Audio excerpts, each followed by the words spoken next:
अस्सलाम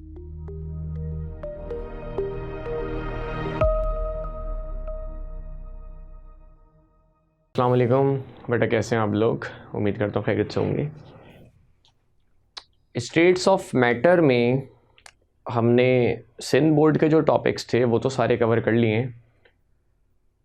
गैसेस में अगर बात की जाए सिंध बोर्ड की, तो वो जो है बेटा, उसमें सिर्फ आइडियल गैस इक्वेशन तक का काम था। जो जनरल गैस इक्वेशन थी PV = nRT, उसमें हम कुछ अजम्पशंस लेते थे। इंटरमॉलिक्यूलर फोर्सेस को हम निगलेक्ट कर देते थे, कोलिजन्स को इलास्टिक मान लेते थे, मॉलिक्यूल के वॉल्यूम को नेग्लिजिबल ले लेते थे। ये सारी अजम्पशंस लेते हुए हमारे पास एक इक्वेशन बनती थी, Boyle's law, Charles law, Avogadro law को मिलाने पे PV = nRT। ये कहलाती थी जनरल गैस इक्वेशन, जो कि अजम्पशंस के साथ ली गई है, तो सिर्फ और सिर्फ आइडियल गैस पे लगती थी। आइडियल गैस इक्वेशन भी इसको कहते हैं। रियल गैस पे नहीं लग सकती। तो आज के इस लेक्चर में बेटा पढ़नी है रियल गैस इक्वेशन कि अगर हमने रियल गैस पे कैलकुलेशन करनी हो तो उसके लिए क्या करेंगे। ठीक है, तो रियल गैस इक्वेशन, या फिर इसको वैंडर वॉल इक्वेशन भी कहते हैं, क्योंकि इसमें जो अमेंडमेंट की थी, जो चेंजिंग की थी, वो वैंडर वॉल ने की थी। क्योंकि बेटा रियल गैस और आइडियल गैस में फ़र्क करने वाली जो मेन चीज़ है वो intermolecular forces, wander wall forces हैं। इंटरमॉलिक्यूलर फोर्सेस जिसके बारे में बताने वाले साइंटिस्ट वैंडर वॉल थे। ठीक है, तो उन्होंने ही कहा कि भाई रियल गैस में इंटरमॉलिक्यूलर फोर्सेस होती हैं, तो आप जो इक्वेशन बना रहे हो उसमें थोड़ी सी चेंजिंग करनी पड़ेगी। तो कह लो रियल गैस इक्वेशन को बनाने वाले वैंडर वॉल थे, और आइडियल गैस को बनाने वाले, उसमें तो Boyle's law, Charles law, Avogadro law सबको कंबाइन करके बनाई गई थी वो इक्वेशन। अब बेटा जब हम इंटरमॉलिक्यूलर फोर्सेस को डाल देंगे बीच में, तो दो चेंजिंग आएगी। एक, अट्रैक्टिव और रिपल्सिव फोर्सेस की वजह से वॉल्यूम वाला फैक्टर आपका चेंज हो जाएगा, और दूसरा प्रेशर, यानी जो हम आइडियल गैस इक्वेशन में P और V रखते हैं वो रियल गैस पे नहीं लग सकता। हाँ, टेम्परेचर आपका वही रहेगा, मोल्स आपके वही रहेंगे, कांस्टेंट आपका वही रहेगा, फ़र्क सिर्फ आ जाएगा गैस के प्रेशर में और गैस के वॉल्यूम में। तो सबसे पहले बात करते हैं बेटा वॉल्यूम की। वॉल्यूम में जो करेक्शन की थी उस फैक्टर की बात करते हैं। ठीक है, तो बेटा एक चीज़ याद रखना, आइडियल गैस इक्वेशन में जो हम V रखते थे ना, वो बेसिकली कहलाता था फ्री वॉल्यूम, यानी कंटेनर का वो वॉल्यूम जो गैस के लिए अवेलेबल है। अब हम ये कहते हैं कि गैस के मॉलिक्यूल्स का जो वॉल्यूम होता है वो नेग्लिजिबल होता है। मतलब अगर आप गैस को कंप्रेस करो करो करो करो तो आप इतना कंप्रेस कर सकते हो कि बिल्कुल हाईली कंप्रेस स्टेट में जो गैस का वॉल्यूम होगा वो नेग्लिजिबल होगा, ना होने के बराबर होगा। लेकिन अब सोचो आप गैस को कंप्रेस करते करते करते आ रहे हो, एक वक्त ऐसा आएगा कि रिपल्सिव फोर्सेस ऑपरेट होना शुरू हो जाएंगी। तो एक सर्टेन लिमिट तक ही आप गैसेस को कंप्रेस कर सकते हो, इससे ज़्यादा मज़ीद कंप्रेस नहीं कर सकते। उसका मतलब हाईली कंप्रेस स्टेट में भी गैस कुछ ना कुछ कंटेनर का पोर्शन ऑक्यूपाई करेंगी। तो इसका मतलब अब सारा कंटेनर फ्री नहीं होगा, सारा कंटेनर अवेलेबल नहीं होगा, उसका कुछ पोर्शन अवेलेबल होगा, जिसके लिए आपको क्या करना पड़ेगा, कंटेनर के वॉल्यूम में से कुछ वॉल्यूम जो गैस के मॉलिक्यूल ऑक्यूपाई कर रहे हैं, जो कि आइडियल गैस में आप जिसको निगलेक्ट कर रहे थे, वो रखोगे। उसको हम कहते हैं BB के एक्सक्लूडेड वॉल्यूम, यानी वो वॉल्यूम है जिसको हम आइडियल गैस इक्वेशन में क्या कर रहे थे, निगलेक्ट कर रहे थे। हम कहते थे कि भाई मॉलिक्यूल को इतना आप कंप्रेस कर सकते हो कि कंप्रेस होने के बाद उनका वॉल्यूम ना होने के बराबर होगा, मगर रियल गैस में आप एक सर्टेन लिमिट तक उसको कंप्रेस कर सकते हो, उससे मजीद कंप्रेस नहीं कर सकते। तो कहने का मकसद है गैसेस के मॉलिक्यूल्स कुछ ना कुछ वॉल्यूम ऑक्यूपाई करेंगे, वो भी है 1 मोल ऑफ गैस का। N मोल की बात करोगे तो N लगा दोगे, NB। एक्सपेरिमेंटली पता चला कि B बराबर होता 4m के, यानी ये जो B है, जैसे मिसाल है, अगर मैं 10 मॉलिक्यूल एक मिसाल है, 10 मॉलिक्यूल आपस में जुड़ने पे जितना वॉल्यूम ऑक्यूपाई करता है, तो ये B बेसिकली उतना नहीं होता, उसका 4 गुना ज़्यादा होता है। क्यों? क्योंकि मैंने वही कहा, आप उनको लिटिल एक्सटेंट तक कंप्रेस कर सकते हो, है ना, मॉलिक्यूल्स के बीच कुछ ना कुछ स्पेसेस रहेंगे। तो बेसिकली ये जो B है ये मॉलिक्यूल का वॉल्यूम नहीं होता, इससे थोड़ा सा ज़्यादा होता है, क्योंकि बहुत ज़्यादा कंप्रेस करने के बाद भी कुछ ना कुछ स्पेसेस आपस में रहेंगे, क्योंकि रिपल्सिव फोर्सेस ऑपरेट होना शुरू हो जाएंगी और फिर मॉलिक्यूल एक दूसरे से क्या हो जाएंगे, दूर हो जाएंगे। ठीक है, तो कहने का मकसद ये है कि एक सर्टेन लिमिट तक आप गैस को कंप्रेस कर सकते हो। तो कंप्रेस होने के बाद जो वॉल्यूम आ रहा है उसको आप एक्सक्लूड नहीं कर सकते, वो एप्रिशिएबल वॉल्यूम है, नेग्लिजिबल नहीं है, उसको हमने बी कहा है। और वो b basically volume of molecule के बराबर नहीं होता, उसको मल्टीप्लाई बाय कर दो 4। ये एक्सपेरिमेंटली बात पता चली है। ठीक है, कि मिसाल है मॉलिक्यूल्स का वॉल्यूम एक मिसाल के तौर पर अगर मैं कहूँ 0.1 लीटर है, तो ये जो बी की वैल्यू होगी 0.1 नहीं होगी, ये 0.4 होगी, उसको 4 से मल्टीप्लाई कर दो, उसका 4 गुना ज़्यादा होगी। अच्छा, तो ये आपने वॉल्यूम में करेक्शन कर दी, यानी जो आप आइडियल गैस इक्वेशन में वी रखते थे जो कि फ्री वॉल्यूम होता था, अवेलेबल वॉल्यूम होता था फॉर द गैस, यहाँ पे उसकी जगह पहले हम कहते थे कि भाई फ्री वॉल्यूम कितना है, जो कंटेनर का वॉल्यूम है, क्योंकि गैस का वॉल्यूम नेग्लिजिबल है, तो हम फ्री वॉल्यूम को जो कंटेनर का वॉल्यूम है वही रख देते थे। मगर अब की बार फ्री वॉल्यूम जो कंटेनर का वॉल्यूम नहीं है, उसमें से बी को माइनस करना पड़ेगा, यानी गैस के मॉलिक्यूल जो वॉल्यूम ऑक्यूपाई करते हैं उसको माइनस करना पड़ेगा, और वो बेसिकली किसके बराबर होता है, जितना मॉलिक्यूल का वॉल्यूम दिया होगा वो मल्टीप्लाइड बाय 4। उसके बाद प्रेशर करेक्शन फैक्टर की बात करो तो ऑब्जर्व प्रेशर जो होता है बेटा, वो गैस के प्रेशर में से कुछ प्रेशर माइनस करने पे आता है। देखो वहाँ पे हमने बात की कि मॉलिक्यूल को कंप्रेस करते हुए ला रहे हैं, हमने एक स्टेट तक कंप्रेस कर दिया, अब रिपल्सिव फोर्सेस ऑपरेट होना शुरू हो जाएंगे, मजीद कंप्रेस नहीं कर सकता, तो गैस के मॉलिक्यूल का कुछ ना कुछ वॉल्यूम होता है जिसको हमने बी कह दिया, जो कि 4 times of molecule of gas होता है। अब यहाँ पे बात करेंगे अट्रैक्टिव फोर्सेस की। देखो बेटा, एक मॉलिक्यूल कंटेनर की दीवार से जाके टकरा रहा है तो कुछ ना कुछ प्रेशर लगा रहा है, मगर वहाँ पे बात की थी रिपल्सिव फोर्सेस की, यहाँ बात करते हैं अट्रैक्टिव फोर्सेस की। जैसे ही मॉलिक्यूल कंटेनर से जाके टकराएगा, ये पीछे वाला मॉलिक्यूल उसको अट्रैक्ट करेगा, तो जिसकी वजह जिस स्पीड से, जिस फोर्स से, जिस प्रेशर से उसको टकराना चाहिए कंटेनर से, उस प्रेशर से नहीं टकरा पाएगा, उससे थोड़ा सा कम हो जाएगा। यानी जो ऑब्जर्व प्रेशर आपको देखने को मिल रहा है वो गैस का असली प्रेशर नहीं है, उसमें से कुछ फैक्टर कम हो रहा है साथ वाले मॉलिक्यूल की अट्रैक्शन की वजह से। साथ वाला मॉलिक्यूल उसको खींच रहा है, जिसकी वजह से मॉलिक्यूल को जिस फोर्स से जाके टकराना चाहिए उस फोर्स से नहीं टकरा रहा, उससे कम फोर्स से टकरा रहा है।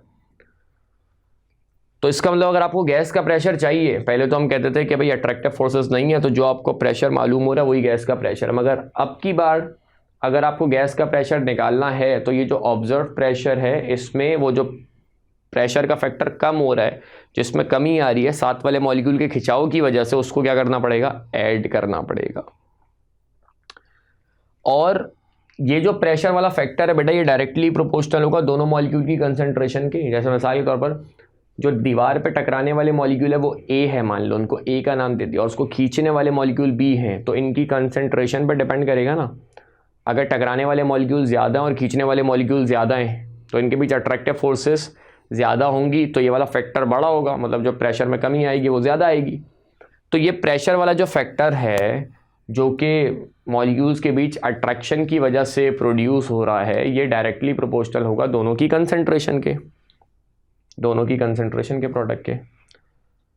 कंसंट्रेशन किसके बराबर होती है, मोल्स अपॉन वॉल्यूम के। ये हो गया n स्क्वायर, ये हो गया v स्क्वायर।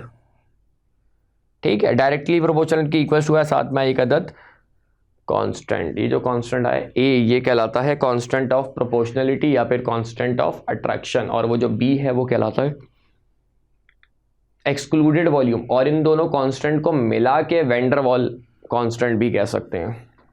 सही है, b का अलग से बोले तो excluded volume, a constant of attraction या कांस्टेंट ऑफ प्रोपोर्शनलिटी, और दोनों अगर आप बोलो तो वो ए और बी वैन डर वाल कांस्टेंट, क्योंकि इसको वैन डर वाल ने इस्तेमाल किया था।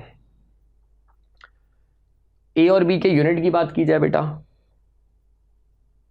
ए और बी के अगर हम यूनिट की बात करें, ठीक है, ए और बी के अगर हम यूनिट की बात करें तो ए और बी का यूनिट क्या होगा। ए का आप यहां से अगर आप फॉर्मूला बनाओ, ए का अगर आप यहां से फॉर्मूला बनाओ तो वो फॉर्मूला क्या बनेगा, ए इधर ही रहा, वी स्क्वायर को उधर भेज दो और एन स्क्वायर को नीचे ले आओ, ठीक है। तो क्या बन जाएगा फॉर्मूला, ए बराबर है p v square upon n square.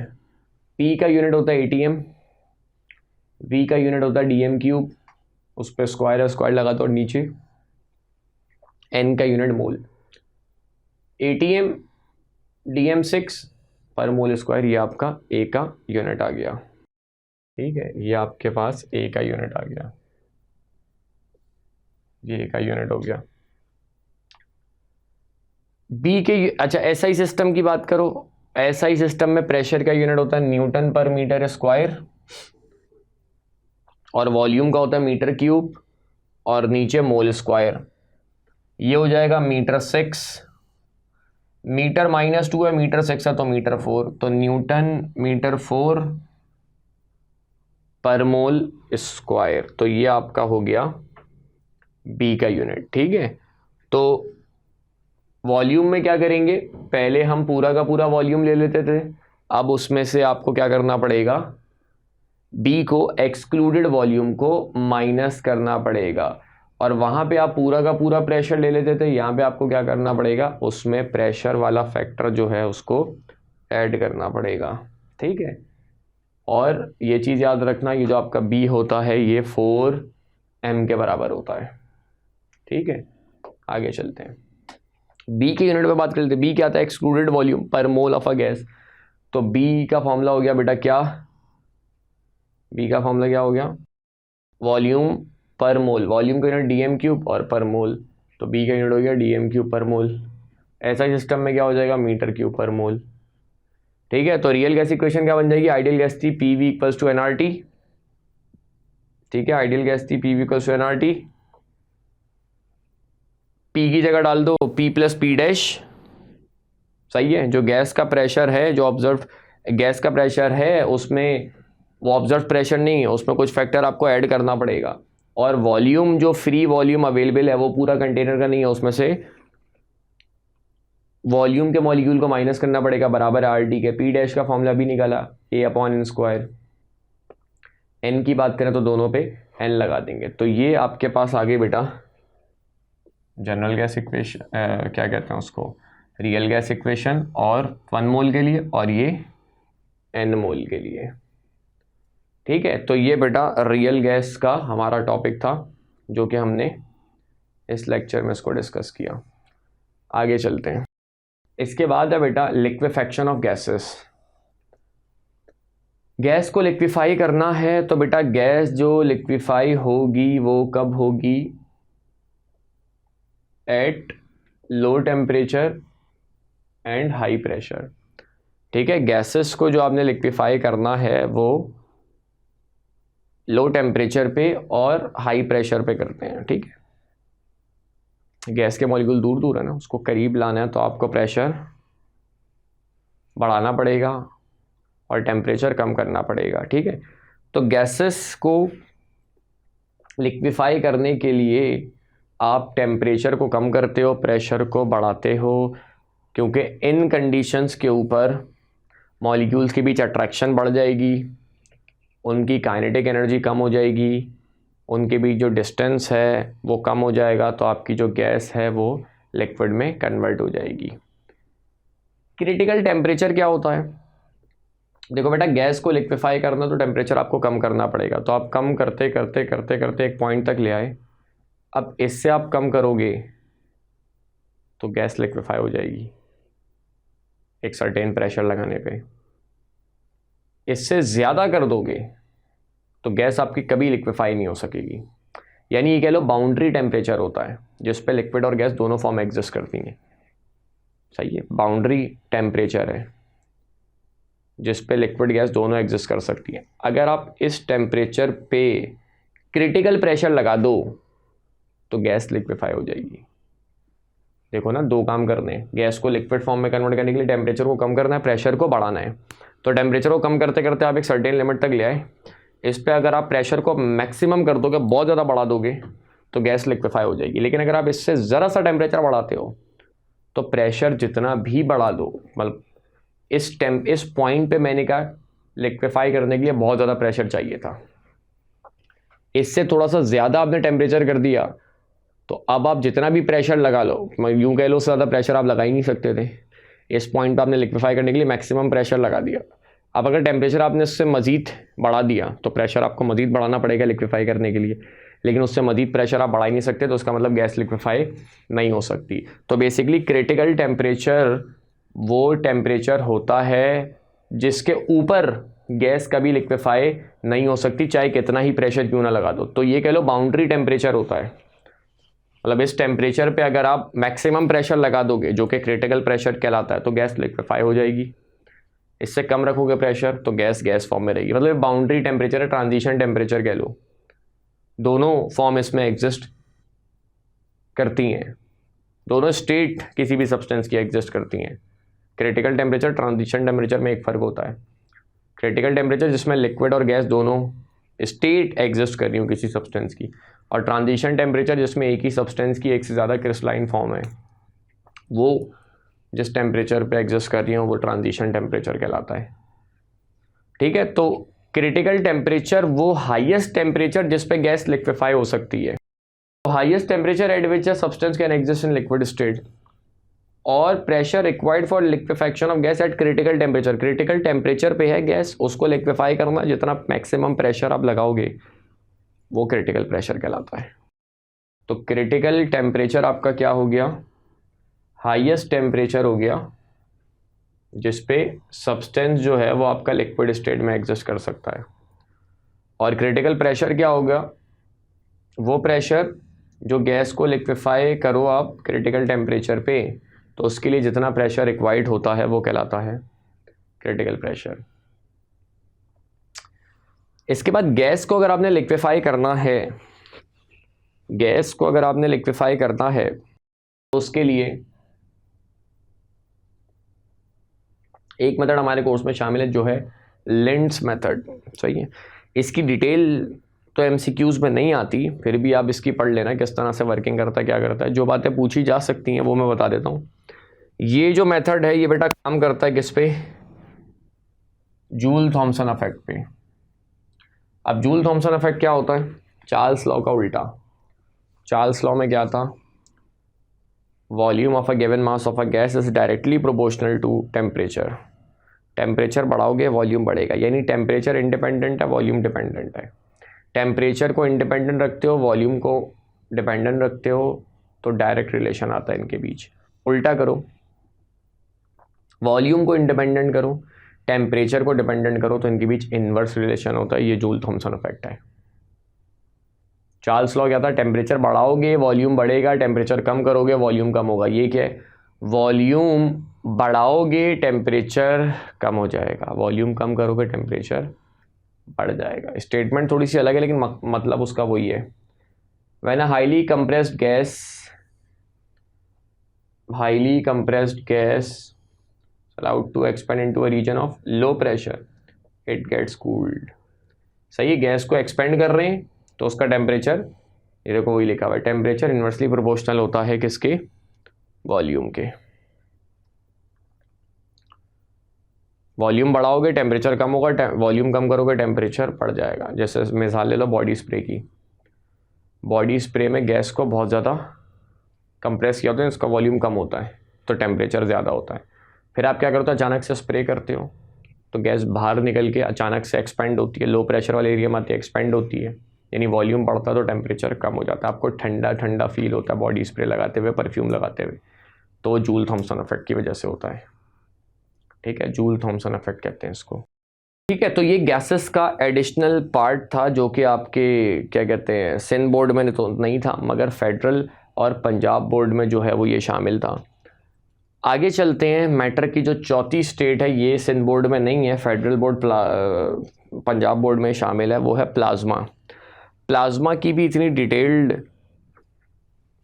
क्या कहते हैं उसको फेडरल बोर्ड में शामिल नहीं है, बस इसमें कुछ बातें जो एमसीक्यूज़ में आ सकती हैं वो मैंने यहाँ पे मेंशन कर दी है। मेन पॉइंट्स, मेन बातें वो क्या है। सबसे पहली बात, प्लाज्मा क्या है, फोर्थ स्टेट है मैटर की। डिस्कवर किसने किया था, विलियम क्रूक ने किया था। कब किया था, 1879। खैर साल इंपॉर्टेंट नहीं है लेकिन बंदा इंपॉर्टेंट है कि किसने किया था, विलियम क्रूक ने किया था। होती क्या plasma? Mixture of unionised, ionised और इलेक्ट्रॉन। ठीक है, सबसे पहले डिस्कवर कहाँ हुई थी, कहाँ होती है? डिस्चार्ज ट्यूब में होती है। डिस्चार्ज ट्यूब में बेसिकली प्लाज्मा होता है। डिस्चार्ज ट्यूब में क्या होता है, जब आप लो प्रेशर पे इलेक्ट्रिक करंट को पास करते हो तो कैथोड पे से इलेक्ट्रॉन निकलते हैं, वो इलेक्ट्रॉन जाके टकराते हैं गैस के मॉलिक्यूल से। अब मिसाल के तौर पर 10 मॉलिक्यूल है, तो वो इलेक्ट्रॉन टकरा गए 6 मॉलिक्यूल से, उनमें से इलेक्ट्रॉन इजेक्ट हो गया। इलेक्ट्रॉन जो होता है, कैथोड रेज जो होती हैं, उनमें गैसेस को आयनाइज करने की पावर होती है, तो वो जाके टकराए किससे? गैस के मॉलिक्यूल से, और उसका इलेक्ट्रॉन निकल गया। मैंने कहा 10 मॉलिक्यूल थे, 6 से टकराए तो 6 का इलेक्ट्रॉन निकल गया, तो वो इलेक्ट्रॉन जो निकला है वो, और ये जो आयोनाइज्ड गैस हो गई अब आपकी, ये मॉलिक्यूल नहीं रहा, ये आयन बन चुका है। और जो 4 मॉलिक्यूल जिससे इलेक्ट्रॉन नहीं टकराए थे, जिसमें आयनाइजेशन नहीं हुई थी, इस पूरे मिक्सचर को प्लाज्मा कहते हैं। सही है, मिक्सचर ऑफ अनआयोनाइज्ड, आयोनाइज्ड और इलेक्ट्रॉन्स। गैस के बहुत सारे मॉलिक्यूल रखे, कुछ की आयोनाइजेशन हो गई, कुछ की नहीं हुई, तो अनआयोनाइज्ड हो गए, आयोनाइज्ड होगा। और जिनकी आयोनाइजेशन हुई वो कैसी हुई, उसमें से इलेक्ट्रॉन निकला ना, तो उस इलेक्ट्रॉन को भी इसमें डाल दो। इस पूरे मिक्सचर को हम प्लाज्मा कहते हैं। कह लो गैस की भी बात आती है, गैस को भी अगर आप एक्साइट करो, हीट करो, उसका इलेक्ट्रॉन निकालो, तो वो प्लाज्मा होती है। ठीक है, 99% यूनिवर्स जो है वो आपका प्लाज्मा से बना हुआ है। प्लैनेट्स वगैरह, स्पेस में जितनी भी चीज़ें, उन सब में यही कहानी हो रही होती है, एलिमेंट्स वगैरह आपके सारे। अच्छा, डिस्चार्ज ट्यूब में ये याद रखना, डिस्चार्ज ट्यूब में बोला ना मैंने कहा प्लाज्मा जो है वो स्ट्रेट होती है, तो कलर याद रखना। हाइड्रोजन गैस अगर आप रखते हो तो ग्रीन कलर देता है, ऑक्सीजन का रेड आता है, नाइट्रोजन का पिंक और पर्पल आता है, सोडियम को अगर आप डालो तो उसका येलो आता है। सही है, तो इस तरह के डिफरेंट चीज़ों के जो कलर्स हैं ना डिस्चार्ज ट्यूब में, वो कौन से आते हैं उसको आप याद रखिएगा। ठीक है, तो ये हमारा स्टेट्स ऑफ मैटर की एडिशनल चीज़ें थी जो कि सिंध बोर्ड का हिस्सा नहीं थी, मगर फेडरल बोर्ड, पंजाब बोर्ड में ये सारी चीज़ें मौजूद हैं। तो ये हमने आज के इस लेक्चर में, आज की इस वीडियो में डिस्कस की। तो फिलहाल इस लेक्चर को, इस वीडियो को यहीं पे एंड करते हैं। नेक्स्ट वीडियो में, नेक्स्ट लेक्चर में आपसे मुलाकात होगी। अपना ख्याल रखना। अल्लाह।